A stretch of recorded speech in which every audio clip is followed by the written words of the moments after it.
Hola, my friend. I'm Melissa Cartwright, and welcome to the Passionate Performer Podcast. You have a voice that deserves to be heard. And you also deserve to have a performance career where you don't feel like you're sacrificing who you are to meet the demands of the industry. I'm a Latin singer-songwriter, actress, and voice coach with 25 years of experience. And so I get it. I understand the grind, the joys, the ups and downs, and everything in between. We cannot keep doing the same thing, expecting different results. So we are here to help you problem solve those challenges, figure out why we're feeling the way we do, and give you the next right step. We are not here to mess around. We are ready to take action. Let's go.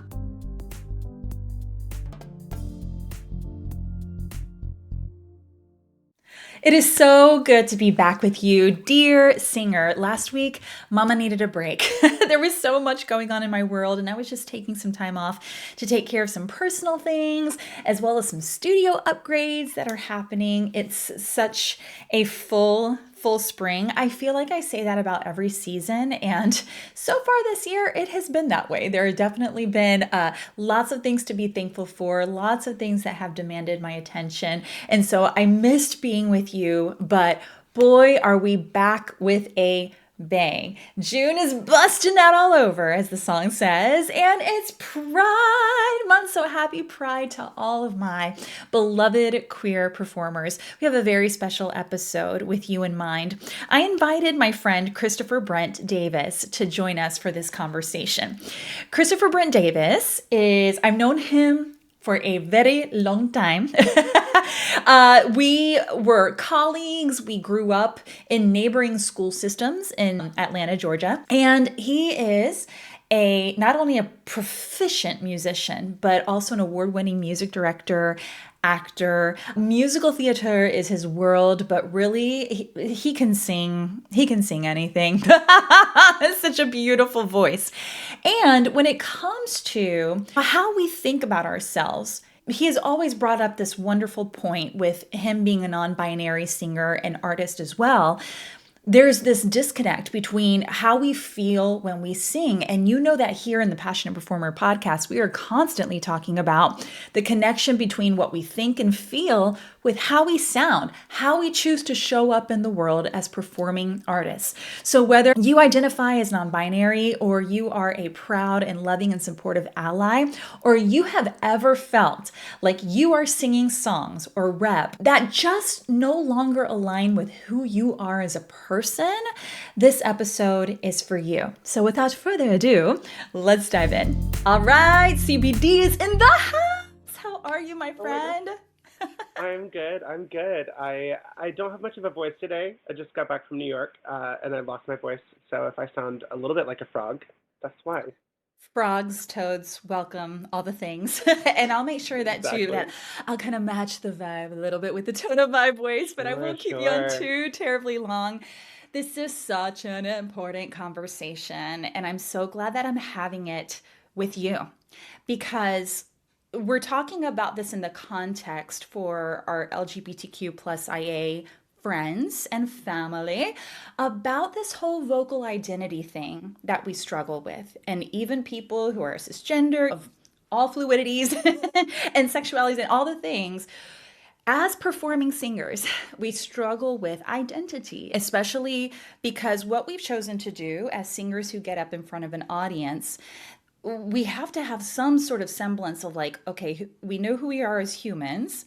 Who are we as the artist? Like from an audience connection standpoint, they're trying to make sense of what they're hearing from you, seeing from you. Do they connect with you? I mean, even think of us as music fans, right? The artists that we're drawn to is because there is some sort of emotional, mental, spiritual connection. But then when you add another layer of trying to figure out who you are and the way that you show up in the world, and then you couple that with a voice or a sound that you're making that you know what you want to do, but maybe it's different for the audience member. There's so many layers of hard. And so thank you for just hopping on to kind of roll up our sleeves a little bit to discuss the hard. How do we navigate that as a queer or as a non binary singer? But first, please tell us about you, my friend. You said you just came back from New York. Tell us what you're up to. Yeah, so I just took my first vacation, I think maybe ever, by myself. I spent a week in New York and I saw a bunch of shows. And it's interesting, sort of this is maybe a separate conversation, but I've been having this conversation about like singers who love singing and like truly love to sing with their voice, and singers who have learned to love singing as a means of like paying their bills. And I sort of proposed this question to a friend that I was staying with while I was there, is like, do you love singing? And like, do you Mm, love when you sing? Or are you loving to sing because of the function that it like, of what it does for you? As we right. watched shows the rest of the weekend, she was like, wait, I can see the difference between somebody who has learned to love everything about their voice and Mm, somebody who has learned to accept their voice. You can really tell when somebody sings what their reaction is to their own voice. So that was mm, kind of an interesting journey that I was having this week, and it kind of goes hand in hand with what we're talking about today. But you asked me about myself. I am a music director, a pianist, a vocalist. I do a lot of arranging, orchestrating, and I really have been on this journey of finding out what is it that I want to be doing in this space, because being a boy in theater or being male presenting in theater, it was kind of so clear what I should be doing, but it never felt right. And I mm, quit being a performer probably 10 years ago. And even then, like, I still spent 10 years sort of not doing what made me really happy. And now I'm teaching voice, and that does make me really happy. So maybe that answers the question. it answers the question beautifully and gives us some insight to what is the heart of why the listener is asking this question. Like everybody expects for me to sound a certain way, but it just doesn't feel right. And so I'd love to just take a moment, if you don't mind, just maybe giving us like the 2 minute testimony of really your journey with identifying as a non binary singer. Where did this start kind of showing up for you, right? And where you started getting curious with, like, ooh, but I really love singing soprano. But like you said, I'm a male Right. identifying boy in theater before, like I officially came out. So do you mind walking us through that journey a little bit? Yeah. So fortunately, the time that I started like loving to sing the girl songs, which was like always my truth, was like 5 years Wow. old. 5 years old, find me around any pole, just like leaning against it, singing Hopelessly Devoted. Like that was always what Hmm. I did, to the point that we would make like home videos and stuff growing up. I remember one of the things that was always said before we turned the video on was, are you going to be in trouble when we finish watching this? Because if I did something overly effeminate in the video, I would get in Mm. trouble. For example, if I like wrapped something around myself and like sang high for 2 seconds, I could potentially get spanked for being overly effeminate, right? So, and I was a very perceptive child in realizing that like that was really where my heart was, but like it didn't work for me necessarily. Luckily, I came out less than 10 years after that. So, like, I was not sort of bound by a closet for very long. It just wasn't really happening. And I grew up singing in church, so like my singing was always really encouraged. So I got lucky in the sense that I was really encouraged to sing and always encouraged to use the full power of my voice.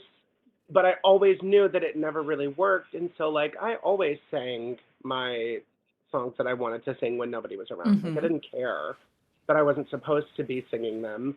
I would just do it anyways because I knew that it felt good to sing that way.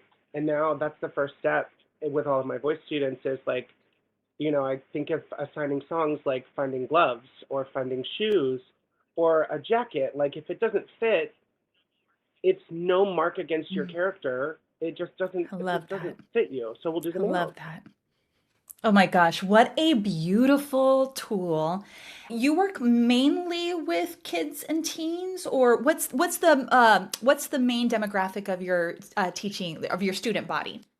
So primarily I teach 8 to 18, but I have probably about 10, 15 pretty regular adult clients. I have some clients that are on Broadway Yeah. as well. So like Mhm. I do really teach the full roster, and I don't think that it changes at any level what the person needs. I just think that like kids maybe receive it better than adults do because their brains are a little bit more flexible, and adults sometimes will Sure. take it as an attack.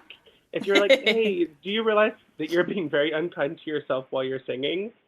And they're like, no, I'm not. And I'm like, okay, Yeah. eventually we'll agree on this. Exactly, exactly. But here's the beauty of what we get to do both as voice mentors and as the artist, because we get to practice what we preach in essence, right?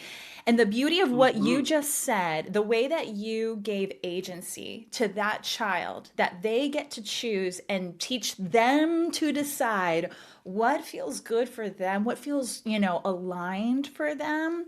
What a beautiful gift that they can take into everyday life, but then as a budding artist to advocate for themselves, right? With another teacher, another music director, whatever setting that they're in, so that they don't are my hope, and I know it's yours too, is that they don't have to grow up asking this question. This question that Hmm. that we're answering in this podcast, right? So let's get to the heart of why someone is feeling this way. Let's speak to the adult performer, right, who didn't have the opportunity to figure it out. Maybe they didn't even have a chance to, come out as early as you did in your childhood and adolescence. So why are they feeling this disconnect, and how have you navigated this disconnect between what you know feels right versus being asked or being in a performance setting where you have to sing something different? Right. Okay. Yes. Okay. That's always like a Yes, yes, yes. No, multifaceted there, question. no, well, but there's like, I always feel like I'm sort of like cheating on questions like these because the moments of clarity in for specifically a question like this, because I think sort of how I'm hearing the question is like, what is sort of that moment where I realized like, oh, it just matters if the song fits. Mm-hmm. And I think that that was when I decided to go back to school when I was a couple years older than I should have been based on the traditional norms. But by the time I went back to school, I had already established a career as a music director. I won my first award like a month into college. It was very fun. I got to fly into my 9 a.m. theory class the next day with it literally in my bag because I flew directly into class the next morning. One of the things that happened is I was a music direction for musical theater major, meaning I just double majored in voice and piano. It was like I don't know how I Can did we it. just call it what it Um, is? Yeah. yeah, well, and like 4.0 made the dean's list, had a Yeah. full-time job in Georgia. It was crazy. And I think because I was so not there to perform Mm. that all of the limitations of being a performer no longer existed. And I was just kind of able to goof off. And like, I really got to figure out, like, because my voice teacher in college would say, my first day of lessons, he was like, well, you know everything that I'm going to teach you in 4 years. So we're just going to work rep, and I'm going to give you as many tools as I can so that when you become a voice teacher one day, you'll be able to be the best voice teacher possible. And I was like, you're so smart. So I sang a lot of girl songs because I just wanted to, because he was like, I don't care what you sing as long as it sounds good. But then every so often, he would encourage me to sing something that I would consider more butch. That was a big word in my upbringing. I would do it because, like, whatever, he never made me sing anything I didn't want to sing. So I would sing it, and then I would have to have these little masterclass performances. I performed twice every 4 or 5 weeks, maybe 3 times every 5 weeks. I was not somebody who would sing the same piece twice. So I would sing, like, Old Red Hills of Home from Parade because he wanted me to sing a Jason Robert Brown, and I was like, sure. I just am not going to perform this at all. Mm. Like, I'm literally just going to stand there and sing this because I know that there's nothing about this that I connect to. And maybe that's the bad performer in me. But I wasn't really feeling like I needed to. And then I would sing someone like you from Jekyll and Hyde, and it would go over like $1 million Mm. because I could just connect to that story a little bit more. Maybe that answers the question a little bit. Just sort of realizing that nobody was there to judge me because I wasn't a performance major. So I wasn't judging myself, maybe is the answer I to love that that. question. Thank you. You just kind of peeled back the layer or actually creaked open the door that I want to bust wide open, actually, because you said something that just jumped out at me. I didn't have to be a performer. This is the revolution. And I'm going to use a very strong word right now, right? I know that we've had a lot of conversations about this in car rides on the way to theater together about redefining what this can look like for singers who choose to sing in front of audiences, no matter the audience, right? Because you said, I didn't perform it, I just sang it. And so I think what we're trying to do, and listener, I hope you understand this is the heartbeat of what we're trying to do here, is to understand that we no longer have to be bound by those limitations anymore. And if you feel as though you are in a setting that's doing that, I think it's time to get curious about that and have the courage to explore what would it look like if I didn't. And I say this because I know that I coach artists on artistic identity in addition to vocal technique, and this is one of the biggest questions. Like, even if they want to be the pop star with the avatar, right? A Lady Gaga, a Sasha Fierce instead of Beyonce. But there's still truth to that because there's an honesty of, I know exactly who that person is. Like musical theater performers, that's why they do the acting work, because I would never in a million years make the choices that this character is making. But how do I bring truth and honesty to this? So I really appreciate you saying that out loud. I'm sure you have this client as you're coaching them through the college years, if you're still getting to work with them. How do you help them through this? How do you help them when they Um, have chosen to be the vocal performance major, And in our context for the queer community, how do you help them take that next right step when they're feeling this disconnect? well, so I know you and I sort of have, at least I believe that we have kind of similar backgrounds. I grew up singing in Mm-hmm, church, mm-hmm. and sort of probably being strongly encouraged to pursue classical music in college because we could sing Mm-hmm. that. But really, sort of feeling like musical theater was where we fit the most. And so that was kind of the avenue at the time Correct. where there was the potential to make the most money. Correct? Because, I this was very much true for me. I have been a professional musician for 21 years. Got my first paycheck 21 years Mm-hmm. ago. And so it's always been very much in my periphery that like this was my job and this was what I was going to make the most money doing. And so Mm. then if I was going to sing, it had to be in theater. And luckily I'm a really stubborn person who loves a good challenge. And so like it didn't occur to me until I was actually 21 was the first time that I realized maybe I don't want to do this. I won't give all of the details because I don't want to out the director. But I was doing a production of a show that like I had gone in for Jeremy Rich, who cast Broadway show. Mm. He had told me when I was 19, if I had come in for this show in particular, they would have cast me from an open call for the Broadway production. So it was a show that I knew that I was at home in, but then for whatever reason, I was doing this regional production, and this director looked at me and asked me, you might have to bleep this out, why couldn't I stop being such a and I was playing an ensemble character with basically no discernible traits other than like a big solo in the middle of Act One. For anyone that is piecing this all together, good for you. It was true. I was so shocked by this, and I was like, screw this. I don't want to perform Mhm. anymore. I'm simply not interested because this is a show that I know that I'm right for. That for whatever reason, he doesn't like how I'm playing it. With my students now, I just teach them, like, if you can love what you're doing, which is why I have a practice with my students where I teach them how to love the sound of their voice. Like the actual practice of loving your voice, not just to like, oh yeah, I love my voice, but like, how do you do that?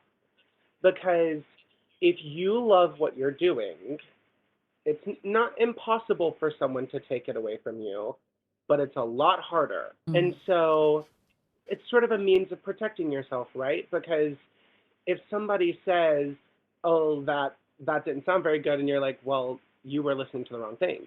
You don't know what my goals for my performance were today."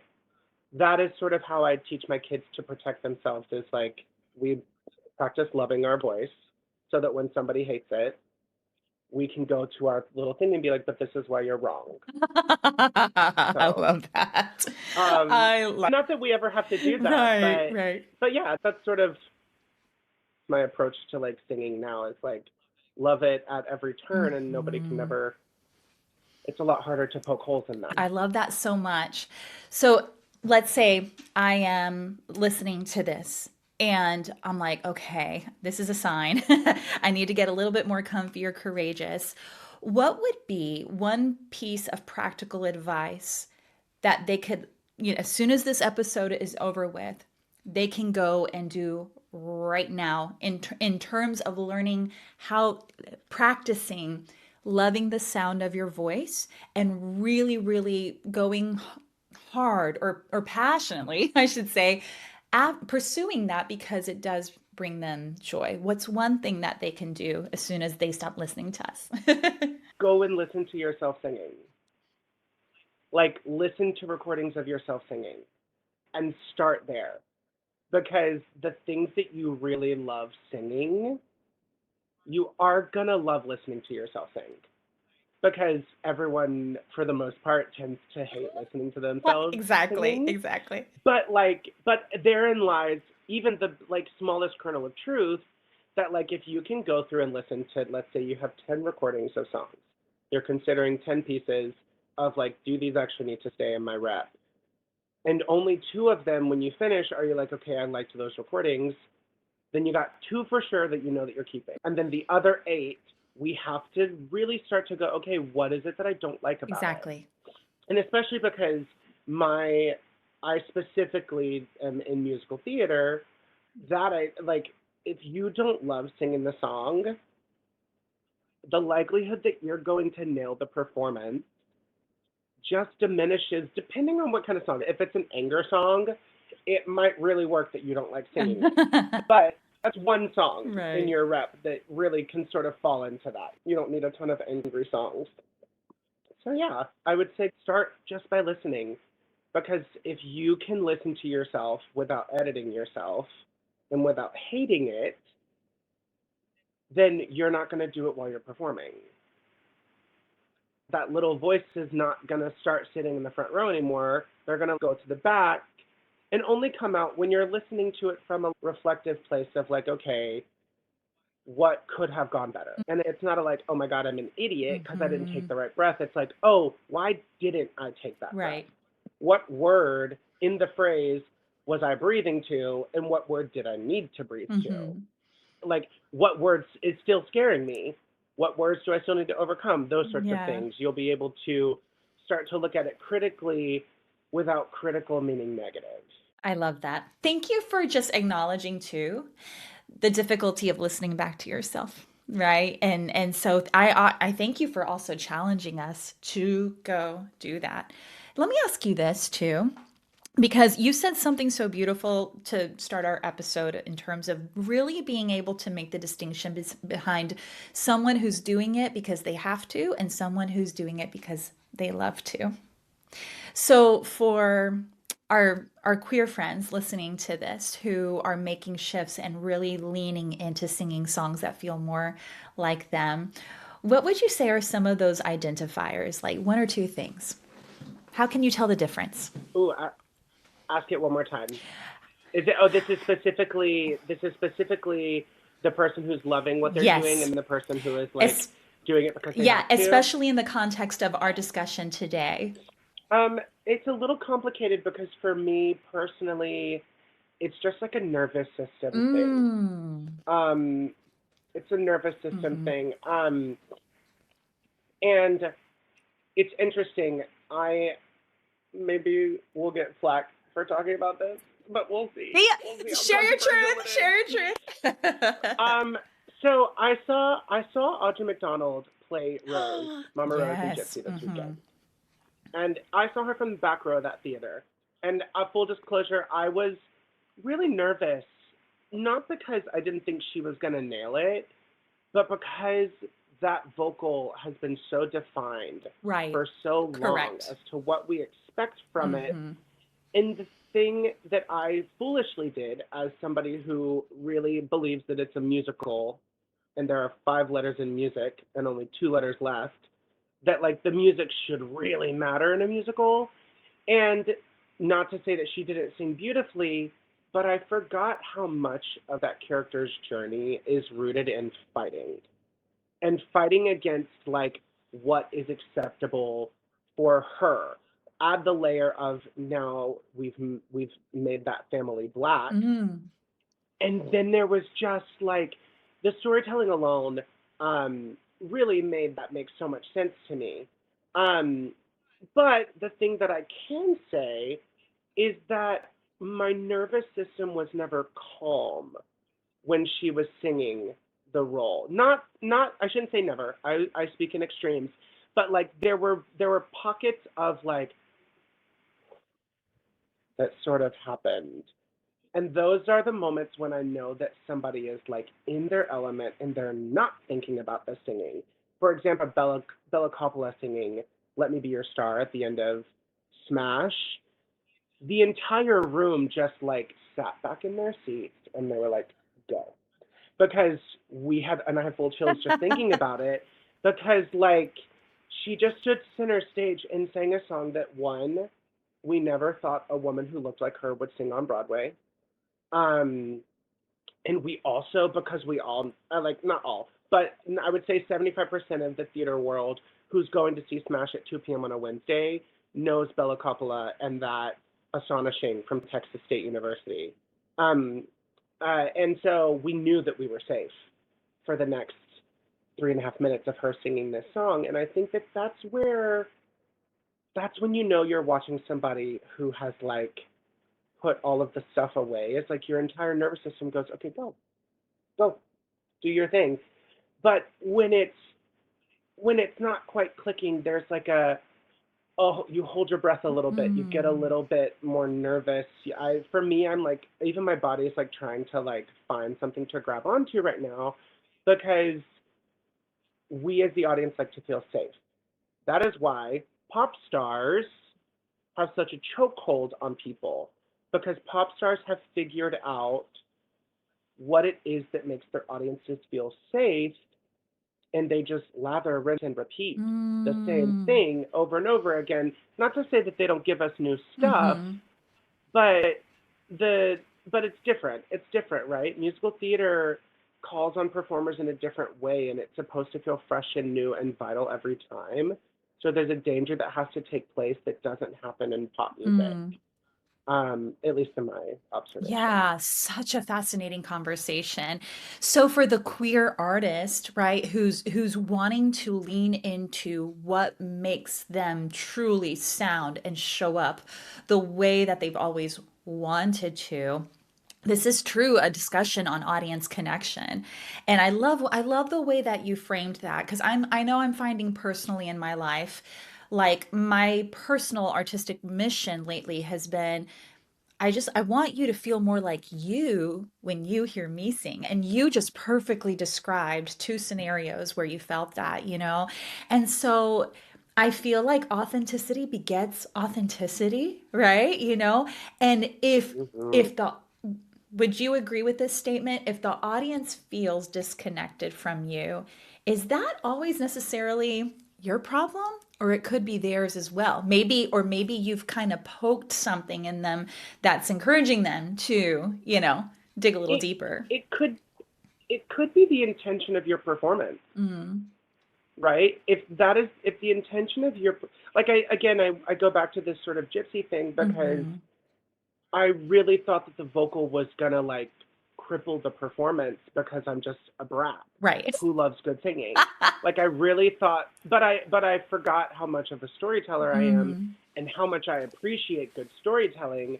And because that the entire essence of her being is a fight, watching her navigate this vocal was really fascinating, and she fought for every second of power that she had in her voice hmm. at every turn. And was it as powerful as the women that we've heard in the past? At times, yes, at times, no. But by the end of it, I mean, I was the first person on my feet when she finished Rose's Turn at the end of the night. Like, I could Yeah. not wait to stand because it was, and so that was, I think, kind of the intention is like, who cares if the audience is comfortable because they just are, they're not going to leave before you get to the last song. Because if Mm, they show up to watch the performance, they're going to stay for Rose's Turn because that's the whole point of the show right. is that last number. Hmm. So like it's about intention, right? Like how do you want your audience to feel? If you want them to feel a little bit uncomfortable, cast the singer with the less strong voice. Hmm. Earl in Waitress is, if you cast a musical theater singer to play Earl in Waitress, your show will suck. Like it just will suck because it will feel so wrong when he whips out that guitar and starts singing this song if you can't see why she's not falling in love with him. You know what I mean? Yeah, yeah. So really, if I'm hearing you correctly, at the end of the day, don't be afraid of honesty. Right? Your body, your brain, your voice is begging you to lean into music and songs that feel honest. And I would even say trust that. And I proceed with caution because as a cisgender straight woman, it's probably really easy for me to say that, but for the non-binary queer performer who is still maybe in singing spaces where they don't necessarily feel safe to embody fully what it is they want to sing, leave us with like your version of the 30-second 2 minute encouragement for trust. Yeah. So you actually kind of you said it sort of in the inverse, which is as a cisgendered woman, this might be a slightly easier task for you. And I do think that there's a kernel of truth in that. I think the tough reality of being a non-binary vocalist or performer or artist in general is that like it's actually learning to trust when it feels wrong and just listening. Um, and I'm not necessarily, again, if we consider that not all criticism is negative, Mm. something feeling wrong doesn't have to mean that it's wrong for you. It Mm. just has to turn on the questioning part of your brain, right? Because it's not necessarily, if I had had the knowledge that I have now back when I was a performer, I might have been able to survive it. I Mm. might have been able to realize that like it wasn't about me.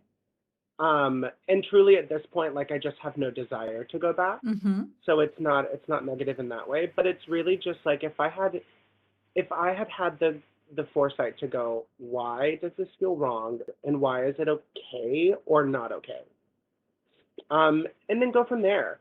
If you find that it really is not okay, for me, like what the director said to me was not okay, and I had to like take a big step back. Mhm. Um, but I only saw a way out because I had another viable option. I'm very spoiled in that way, having a Mhm. lot of different skills that sort of Mhm. kept me in my field without having to give it up entirely. Um, so just ask why. Why does this feel wrong? And am I okay with that for now? And can I make it feel right eventually? I love it. I love it. And definitely don't underestimate the power of community, right? So that, Yeah.